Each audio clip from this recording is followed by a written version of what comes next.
Hi everybody, this is Sharia Shahidi and you're watching All of Your Business. In All of Your Business, we talk about key economic developments with our guest, Mr. Mehtab Haider. Assalamu alaikum, sir. Alaikum assalam. How are you, sir? I am fine. Are you enjoying the chilly weather? Of course, we are expecting rain in this winter season. Right. Sir, government is set to replace net metering system with net billing policy. So what does this mean in simpler words, and what kind of things our audience and our masses are going to face? Bismillah ar-Rahman ar-Rahim. Thank you very much for having me. It is not a good news for those who have installed net metering and installed solar panels at their rooftops. Right.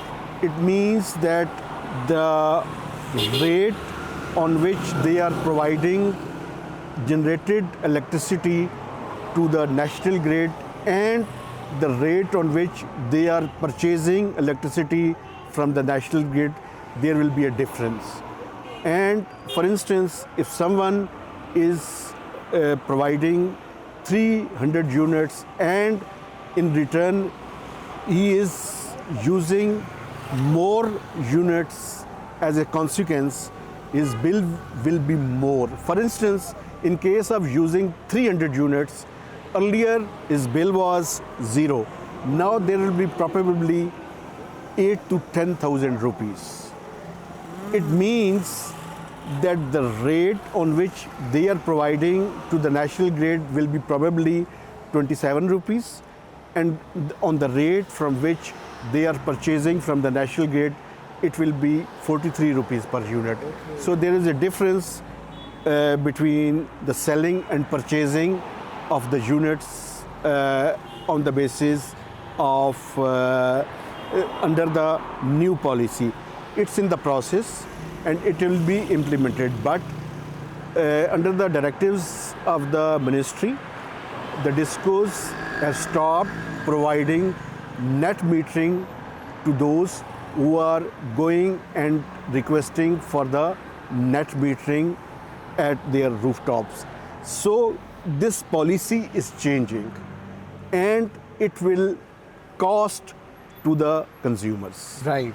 So, sir, it's so that means high prices are coming ahead. Actually, the rooftop solars are creating problems for the national grid. So the government is trying to mitigate it through revising its policies, because we have already informed our august audience that 6,000 megawatt is being generated through net metering and about 8 to 9,000 through off-grid solar panels, and it's a growing phenomena. And we have already informed that 22,000 megawatt solar panels have already been imported into Pakistan. So there is no other way but to promote the national grid and to promote the consumption. There is a need to narrow down the difference between the two different rates. So the government is moving towards that objective. Right. So Pakistan has raised $4.5 billion in foreign loans in first half of fiscal year 2026. So how do you see this? Actually, for the ongoing financial year, the government has invested dollar inflows in shape of foreign loans and grants to the tune of more than $19 billion, out of which $9 billion are in shape of deposits.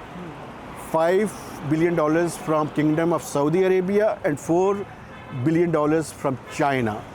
So these deposits are expected to be rollover, as we have witnessed that recently Kingdom of Saudi Arabia's $3 billion had already been rolled over. So remaining out of $10 billion remaining, which Pakistan is expecting in shape of project financing and for budgetary support. In first 6 months, Pakistan has already received $4.5 billion, which was again higher than the same period of the last financial year. And the major inflows we have received from the bilateral creditors. And Kingdom of Saudi Arabia has provided $600 million in shape of Saudi oil facility in first 6 months. That is the major difference, because in the comparable period of the last financial year, this facility was not operational at that time. So it makes a major difference. But so far, Pakistan was unable to launch any international bond, which Pakistan is planning to do it in next couple of weeks. And the commercial financing was also reduced. But despite these two reductions, or these two shortcomings or shortfalls, Pakistan was able to generate $4.5 billion, mainly from the bilateral creditors and as well as the multilateral creditors, as well as $1.2 billion Pakistan, State Bank of Pakistan generated through Naya Pakistan certificates. Right.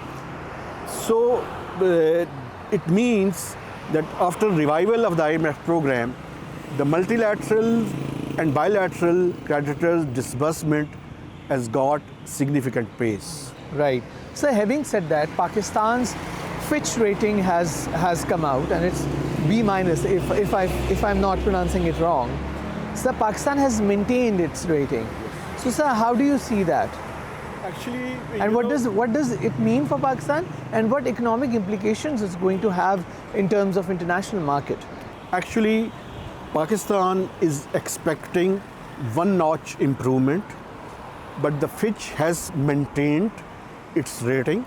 Now Pakistan plans to reappear into the international bond market, as Pakistan is going to launch one Panda bond in next couple of weeks, as well as Pakistan also wants to appear in for launching a Eurobond or Sukuk bond.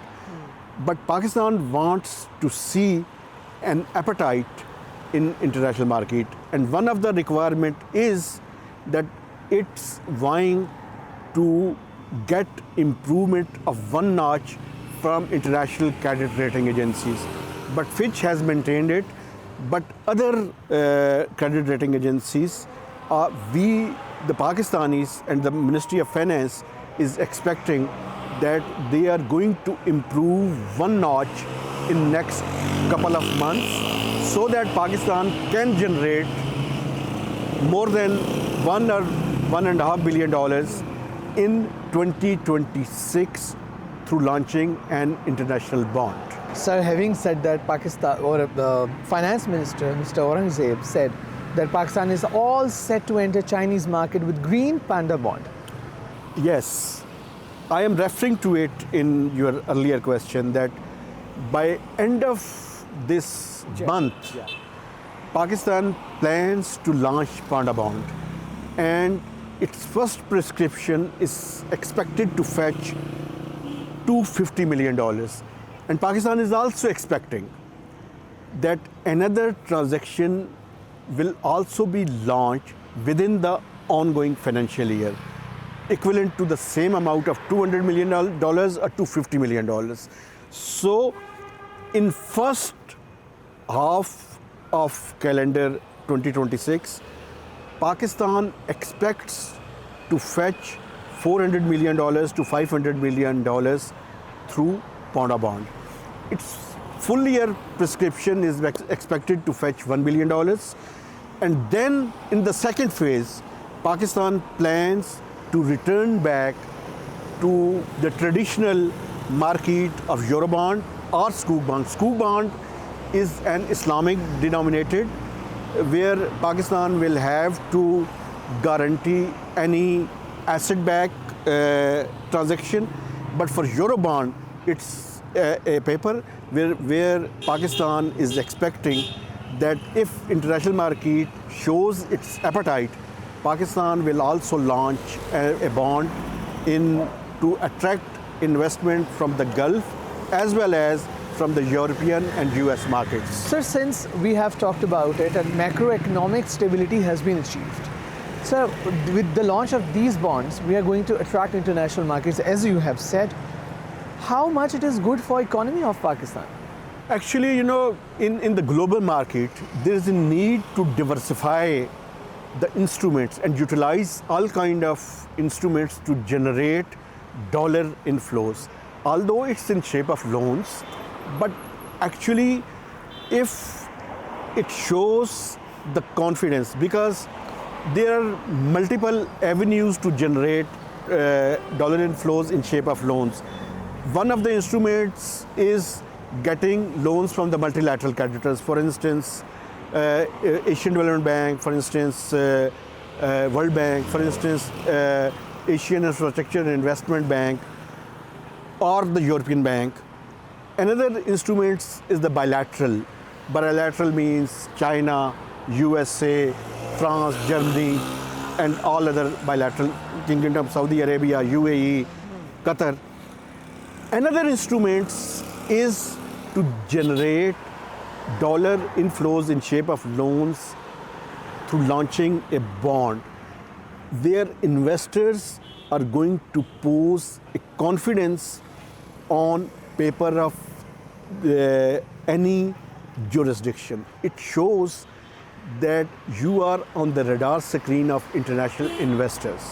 So it is very important and it is very essential that all the countries are going to diversify and utilize all kind of instruments to generate dollar inflows. Right. Thank you so much, sir.